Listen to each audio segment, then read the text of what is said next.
Faith does not enter into a proud mind, but into a humble heart.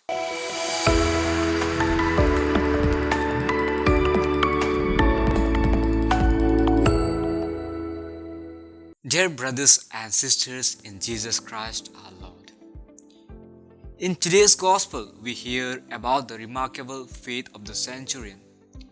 Many times in the Gospels, we have come across many incidents where people were healed by Jesus. But in today's Gospel, we find something beyond our imagination. That is the remarkable faith of the centurion. A centurion in the Roman army was commander of a group of 100 soldiers. The centurion we meet in the Gospel today was well liked and respected by the Jewish people in and around Capernaum because he loved them and built synagogues for them. He compared his authority over his soldiers to our blessed Lord's power over the whole creation. Perhaps he believed that Jesus is the greatest version of his power. When he had 100 men under him who obeyed him, the Lord was a true Caesar, or the king, or the supreme commander with the highest authority. Then surely he would not have to enter the house to perform the miracle. The centurion requested Jesus that he should give an order from where he was. Jesus makes it very clear that he is impressed by his faith and says, "Truly I tell you, in no one in Israel have I found such faith."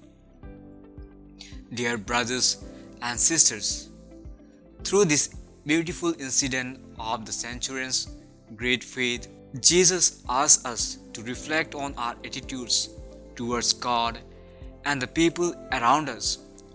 We observe two striking features about the centurion. He was humble and had great faith in Jesus. He looked up to Jesus as a man of God, and at the same time, he was sensitive to his servants and had great concern for them. There are many modern centurions in our midst too. Can I be numbered among them? Do I respect people in my family and society without any partiality and without first expecting respect from them? How much faith do I have in my Lord and His words? St. Augustine reminds us that faith does not enter into a proud mind, but into a humble heart. Faith is the foundation of our life. Due to lack of faith, Jesus could not help people in his hometown of Nazareth, where he was taken aback by their unbelief. Even he called his disciples men of little faith, and after his resurrection, he rebuked them for their lack of faith. But the disciples pleaded to increase their faith. Jesus is asking each one of us, will the Son of Man find faith on earth when he comes again? Dear brothers and sisters, let us pray to the Lord to increase our faith. Our person of faith will also be respectful towards others. Amen.